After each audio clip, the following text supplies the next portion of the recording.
Hey, everybody, this is TJR. And this is Robert Kinsler. And Robert, first of all, good to have you back here talking about music. And a lot of Thank people you have been for that. asking about you. Oh, that's good. I'm glad to Yeah, be missed. you got your fans. You definitely got your fans, dude. And today, Robert and I are going to talk about some of what we think are the greatest album runs ever. And of course, when you do something like this, you're going to skip some stuff and that's going to piss people off. But we really want you to tell us after this video is done, after you've watched it, what album runs would you have picked? And what album runs do you think we might want to talk about in a future episode? Because we could probably be here for days doing this, but Definitely. we've limited it here. We're just going to do four each. And these are artists that both of us really like and admire. And a quick heads up, Robert and I have deliberately decided not to discuss the Beatles in this video for numerous reasons, not the least of which is that a lot of people feel that the entire catalog is an essential run. So, Robert, would you like to start with the proceedings? Well, hey, let's kick it off. And there's no better way to kick it off than with Stevie Wonder. So, with Yes. Stevie Wonder, I'm going to be talking about Talking Book, which came out in 1972, Intervisions, that came out the very next year in 1973, Fulfilling This First Finale, that came out the next year in 1974. And then we jump ahead to 1976 to the last album I'm going to talk about, which is Songs in the Key of Life. Now, the ambition of young Stevie Wonder displayed on this run of four great albums is equaled truly by the songs that we all know and love. Talking Book features a number one hit, Superstition, and that's my all-time favorite Stevie Wonder song. I mean, that is so powerful and energetic. And that same album includes You Are the Sunshine of My Life, something very different. So you can see how this is an artist, he could kind of do anything already. Yeah. Um, and released the following year, Intervisions featured Higher Ground, another killer track, and Living for the City, another great song. And Fulfilling This First Finale yielded several more hits for Stevie, including You Haven't Done Nothing and Boogie on Reggae Woman. And by the time Stevie Wonder released his double album, I think everyone acknowledges great masterwork, Songs in the Key of Life, in 1976, he had done these four great albums and he was only 26. I Yeah. mean, is that crazy or what, It's TJ? amazing. It's amazing. And Songs of the Key of Life, it's like there are tracks off of that are so progressive. Oh, If yeah. you didn't know beforehand, you might think you're listening to Yes. Yeah. And also Fulfilling This First Finale, um, which if you look in Wikipedia, they'll say that album is considered the least of this classic run that you're talking about, this period. Because everybody kind of talks about that this is the run here. These four albums are like like his peak. Um, Right. they'll talk about how that's the weakest one. And I remember when I first heard it, I was like, this is considered the weakest. It's kind of like my response is like, this is amazing. But I Yeah. guess in comparison, you kind of have to keep that in mind. But yeah, a stellar run. And of course, he had a long career beforehand. He started very young. So Very by the young. time Yeah. he's in his 20s here, we are listening to an artist who is so seasoned, so mature at this point as a musician, as a songwriter. He's so seasoned at this point because he started so very young. Right. He got a big jump start off a lot of other artists in that he started at I such a think we young would age. both agree we're really talking about a child prodigy here. I mean, he was so talented, and you hear that so clearly across this run of albums. And he's Yeah. obviously done important things before and after. But this Yes. is, in terms of the artists we're discussing today, they've had long and legendary careers, and so it is interesting to kind of try to narrow it down Yeah. into these glimpses of their Yeah. careers. And that's kind of what we're both looking at when we have this discussion today is the essential four album run Mhm. that we would recommend to people. Now, I know that's hard because he had such a big catalog, and some of these artists, it's been hard because they have such a huge catalog. Now, my next pick, however, was easy because I'm going to talk about my first pick is going to be Pink Floyd. And with Pink Floyd, I don't have to say too much. Everybody kind of agrees that the 4 album run that is essential is starts with Dark Side of the Moon, Wish You Were Here, Animals, and The Wall. And while some people might argue some of these 4 album runs we're discussing today, I don't think too many people are going to really argue with this one. Yeah, There I might be agree. a few, but it'll be interesting to hear what people say. But very few people are going to argue that this is where this band hit its artistic and commercial peak at the same time. Mhm. You know, Dark Side of the Moon ran for just the longest time on Yeah, the Billboard charts. Maybe not in the top 10, but it kept charting for year yeah. after year after year after year. It just kept And charting. it's such an amazing, like I remember around the time of its release going to like Griffith Park and Laserium or something like that. The big deal about seeing kind of translate the power of that album into like a Yeah. planetarium show. This is pre, social media time, but that was such a big album. I mean, and this full run of in Animals to me was like when I was in high school. I just love that album. Just, but yeah, a good call, TJ. Good call. We might get a few people who will say, oh, you have to mention this one. You have to mention, Saucer Full of Secrets or something. Most bands are lucky to get one great masterpiece like Dark Side of the Moon. But with Mhm. Pink Floyd, it's not just a good run of albums, that maybe leads up to a defining masterpiece. It's a run of 4 career-defining masterpieces in a row. All 4 of these albums are masterpieces. So Yeah. that's my first run. Thanks. TJ, and then if we're ready, I'll jump to my next pick. Sure. It's the Rolling Stones. Now they've had I mean, we're talking 60 years that they've been together now. I mean, wrap your head around 60 plus Yeah. years. That's so amazing. But I think, at least in terms of, some people like the Brian Jones period, some people like the Ronnie Wood period. But for me, inevitably, I think there are 4 defining albums. If you really narrow it down to the recording masterpieces, are Beggar's Banquet from 1968, Let It Bleed from 1969, Sticky Fingers from 1971, and Exile on Main Street from 1972. I think that these are really, truly 4 great albums that, came out in consecutive order. And I'm picking these despite that they had scored all these hits between 1965 and let's say 1967. But to me, they really hit their stride with Beggar's Banquet. And I think a big part of that is because the band changed kind of their direction. They went from kind of the psychedelia strains that were kind of in popular music at that time, and they kind of returned to more roots and more blues, which were their influences when they started out. I think like when I think about Let It Bleed, Gimme Shelter is my favorite Stones song. So, that has to be on there. And standouts, You Can't Always Get What You Want, Midnight Rambler. I mean, Sticky Fingers, it includes Brown Sugar and Wild Horses. And Exile on Main Street, I think, is just a flat out great masterwork. These are great albums. A while back, I did a video where I discussed Beggar's Banquet, and I called Beggar's Banquet the most important album of their career. Because you're right, they started out with this sort of, they were doing lots of blues covers and some originals. And then they kind of moved in a more pop, psychedelic direction between the buttons. And then, of course, Satanic Majesty's Request. Exactly. Satanic Majesty's Request being very not like them. Mm-hmm. And it, I think it to a certain extent, it kind of turned off some of their fan base that had been with them for a while, possibly. But then they came not only back to roots music and this blues music, but they came back to it in a way that really defined their sound. Right. They came back with it instead of doing covers. Well, they did do some covers on Beggar's Banquet. I should take that back. But they came back with original material that sounded as authentically blues as the blues that they had been covering prior to that. And there was just this authenticity to what they started to write as far as the blues influence that was in it.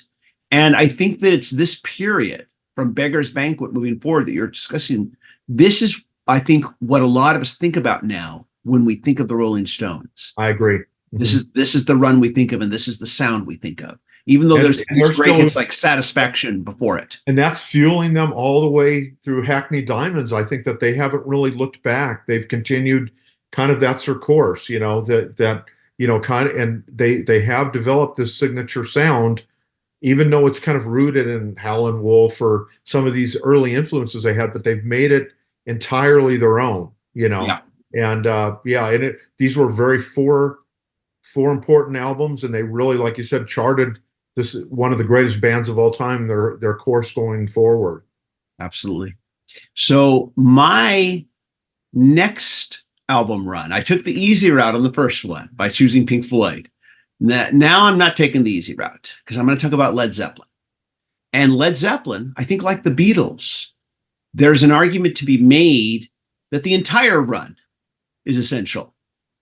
But for this video, I'm choosing the following: Led Zeppelin 3, Led Zeppelin 4, Houses of the Holy, and Physical Graffiti. And again, an argument could be made that the best run could be Led Zeppelin 1 through Led Zeppelin 4. 1 and 2 are powerhouse albums. Yeah. And you could make the case that it all culminates in Led Zeppelin 4, which is considered, it has Stairway to Heaven on it. That's their signature song. It's considered to be their signature album by fans. I don't know necessarily the band thinks that, but that's what bands think. And you could make the case that Led Zeppelin 4 is their Sgt. Pepper album, their most famous album. It's, these are all valid arguments. And it's one that I almost made as I thought about this, because I did think maybe I should do 1 through 4. There's a good argument to be made here. But what I can't ignore is the artistic high points that were reached with Houses of the Holy and Physical Graffiti. And in my opinion, those albums outstrip Led Zeppelin 1 and 2, even though they're great albums. Yeah. What comes after, with Presence and In Through the Outdoor, those are good contender albums, to be sure. But I don't think they're up to the same level as to what preceded it. I don't think that Presence and In Through the Outdoor are as strong as Houses of the Holy and Physical Graffiti. I don't think they're quite the same artistic high point. And so for that reason, I've gone with these 4: 3, 4, Houses of the Holy, and Physical Graffiti. And Physical Graffiti, to me, while Led Zeppelin 4 is considered like the signature album, to me, Physical Graffiti is like their White Album. Mm-hmm. Led Zeppelin 4 is Led Zeppelin Sgt. Pepper. Physical Graffiti is their White Album. In that it's everything and anything. And yeah, it's as buried and as wild as the White Album by the Beatles. It's still Led Zeppelin, but it's them going in so many unique directions and going to places that they previously hadn't been, and yet still sounding like them. Yeah. And it's very, very insightful. I mean, I've always loved the first Led Zeppelin album because it's like horses got just bust out of the barn, and it's just the power of it. But you've made a very compelling argument about, why you start with Led Zeppelin 3 and then go forward from there. And I need to re-listen to these albums with that perspective too, TJ. Very, as usual, you always give me room for thought here, food for thought for sure.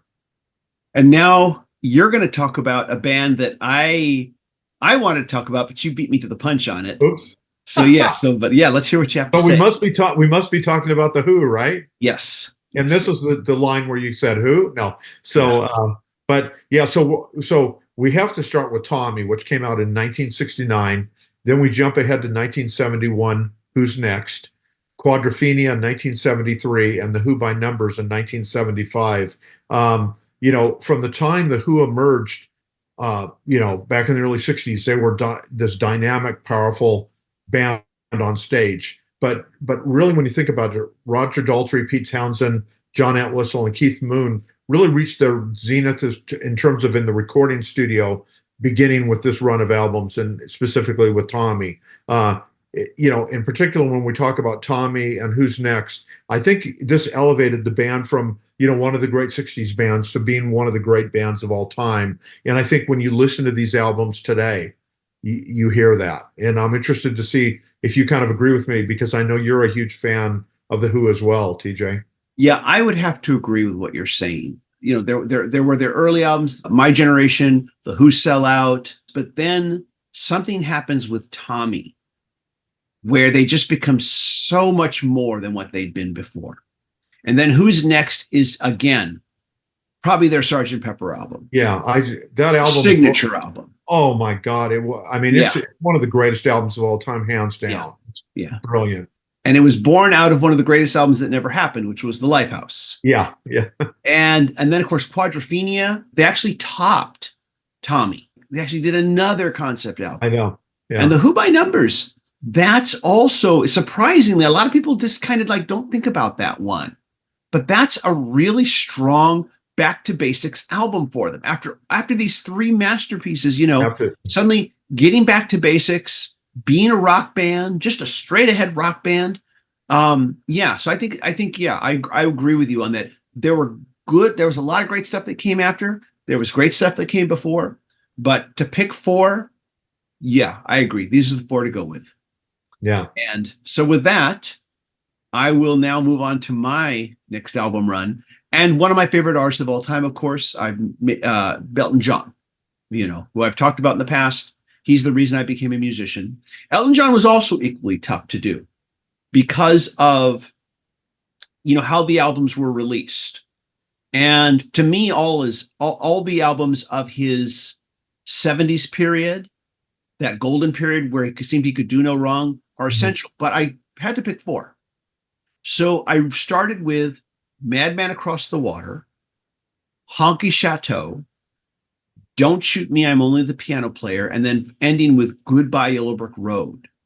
Now, the reason for these four and not going further back or further forward, Madman Across the Water was the one where the hits started coming in for him. That album had, Tiny Dancer. It had Leave On. Mm-hmm. Those two huge hits. Huge hits and great songs. Yeah, great songs. And the whole album was just a real artistic achievement that had not yet been reached in the previous albums. Even though he had hits prior to that. He had Your Song off his second album. He had hits. But this is where it really starts to happen for him. And this is where he really starts to sound like what we think of when we think of Elton John. And then after that, each one builds a little bit on top of that. Honky Chateau, Don't Shoot Me, I'm only the Piano Player. And then and those albums had big hits. Honky Chateau had Honky Cat, Don't Shoot Me had High Flying Bird and Daniel. But finally, we have Goodbye Yellow Brick Road, which just has all these monster hits. This double album. That's his masterwork, TJ. I mean, yeah. That's what an amazing album. Yeah, that's his Sergeant Pepper. Yeah. And really, I had to stop it there because then after that he releases Caribou, which has some real monster hits, but it's clearly a weaker album and it has some real clunkers on it too. And then after that comes the album that I hated having to leave out of this, which was Captain Fantastic and the Brown Dirt Cowboy. And that album only had one hit single, but Elton considers it his best artistic achievement. I consider it his best artistic achievement, even though I will say Goodbye Yellow Brick Road is his Sergeant Pepper. Captain Fantastic is his greatest artistic achievement. But there was Caribou in between. And I did a video where I discussed Captain Fantastic in depth in one of my Weekend Spin videos, in case anybody wants to hear me talk about that album for about 30 minutes, roughly, I think it was. But yeah, if it hadn't been for Caribou, I would have to say might have changed how I positioned these. But because of Caribou, I had to position it where I did. And Elton would put out some more good albums. He would score some more huge hits. There would be but after the very underrated Blue Moves album from 1976, which is a very underrated double album he released, he would then lose his way as an artist. And a lot of people, even Elton talks about this, that he kind of lost his way for a long time until 2001 with Songs from the West Coast, where he kind of started to come back to what he used to be in the 70s. That's when he started to come back to his roots again. Yeah. And so those are my four for Elton John. And Yeah. Well, that's a very, you know, and I couldn't agree with you more. I think that it is very interesting to see how his career, he has had the ups and flows, but like the other artists we've discussed so far, and we're going to be discussing, it's great that some of these artists did have these incredible runs with these, you know, where they put out four great albums in a row, and everyone kind of agrees that these are four great albums, even if they may not be this person or that person's specific four in a row. But and so that leads me to talk about Queen. Now, again, Queen has had many good albums, but for me, the four killer ones that you can put together are Sheer Heart Attack in 1974, A Night at the Opera, which is 1975, A Day at the Races in 1976, and News of the World in 1977.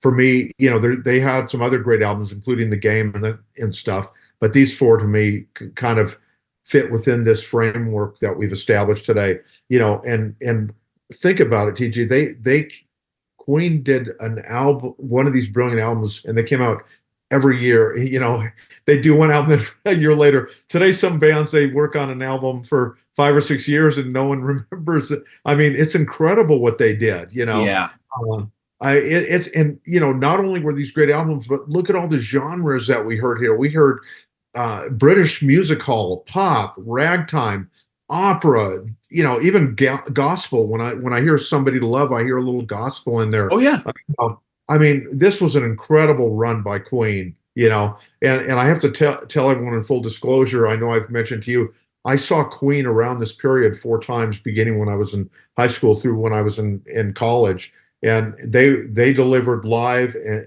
you know, these songs sounded as great, you know, when they're performing live as they did on these studio versions. They were an incredible band, and this is them to me at their pinnacle. absolutely. I would agree with your pick on this one because Queen's had a long career, just like the Stones have had a very long career. You know, and to be fair, the Stones, they've had some clunkers. You know, when you've got that long of a career, that big of a catalog, you're probably gonna have a few clunkers. You Right. know, so has Queen, I think, had a few clunkers. Yeah. In Yeah. fact, the band that I'm about to talk about, their what I think is their best four album run. They've also had a very long career, and they've had a few clunkers in their careers as well. And unlike, say, a band like the Beatles or Led Zeppelin, who were only here for a very short time, you know, their recording careers were like maybe 10 years at most, maybe less.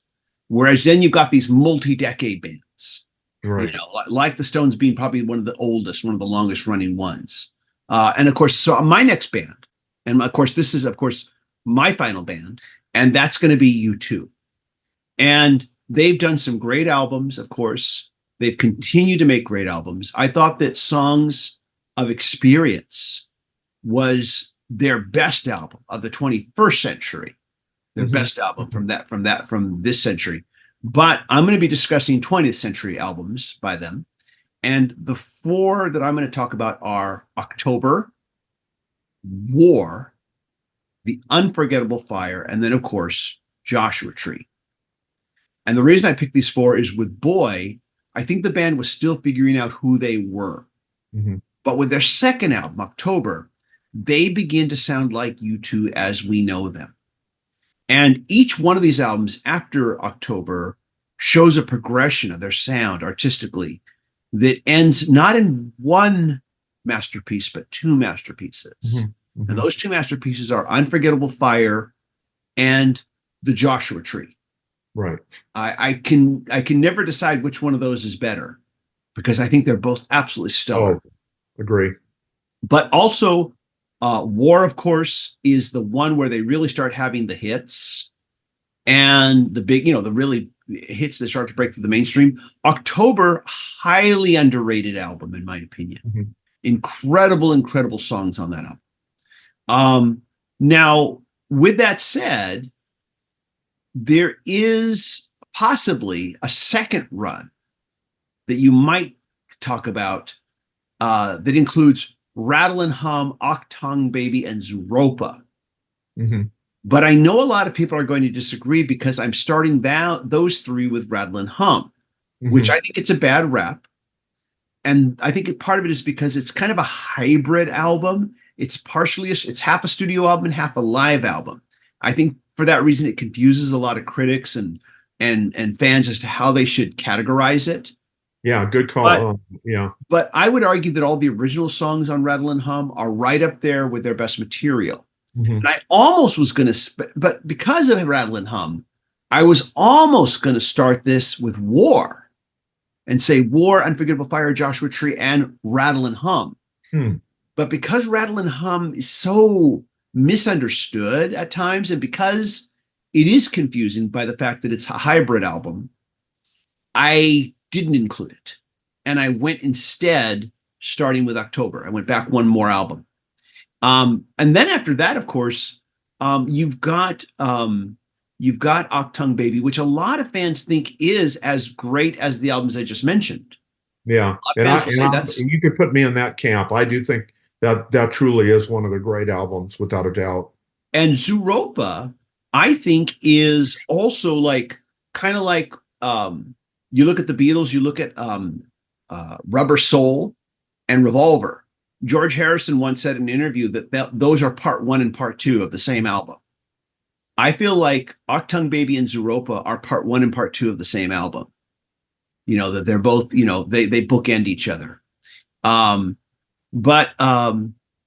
Yeah, for that reason, though, I had to not include Rattle and Hum and take it that way. Right. You know, because you could make the argument even that you start with Joshua Tree, or that you start with Unforgettable Fire, Joshua Tree, Rattle and Hum, and then Octung Baby. Octung Baby. Yeah, that's another way you could look at it too. You choose like I mean, it's tough. I mean, if I had come to to this video today with having selected U2, it would have been very tough. But I think you made a pretty strong argument for why those four probably would be the four. If you choose one 4-album run, that's a really good one. That's the one I'm choosing. And but anyways, though, so there you go. Those PJ, I'm a really funny little story aside, and people can Google it. But after I heard the Joshua Tree, I was so blown away. And the LA Times at that time, they asked readers to send in either their favorite songs or something, and I noted something on that album and said I never knew rock could sound so beautiful. And Robert Hilburn, the very famous critic, quoted me, I think, in the lead of a story. So somewhere out there, I was quoted about U2 long before I was actually, a music writer. Yeah, writing about music professionally, I was quoted. But yeah, U2's, ever since I saw them at the US Festival in 1983, and they primarily were featuring songs off War because that had just come out. But the band at that point just had this amazing confidence, like they proved at the Red Rocks concert. Yeah, and that confidence and that the unique qualities that each of the members of the band brought to the music. I mean, you really, U2 is one of the all-time great bands. Yes, absolutely. And so there we go. Those are 4-album runs from each of us. And so now, what are your 4-album runs? What do you think we should have mentioned in this video? What do you think we might, if we do this again, and we might do this again, what album runs do you think we should talk about? And we'll be curious to know what you have to say in the comments. As always, if you like these videos, please click like. That really helps a lot with spreading the word about these videos. We invite you to hit subscribe, hit the bell notification icon so you never miss a video. I want to thank the patron supporters who help show just a tremendous amount of support. And that's why patron supporters do get exclusive weekly videos that are not available on this channel. And but mostly just thank you for watching. Thank you for hanging out with us. Robert, it's good to have you back. I'm looking forward to more videos with you.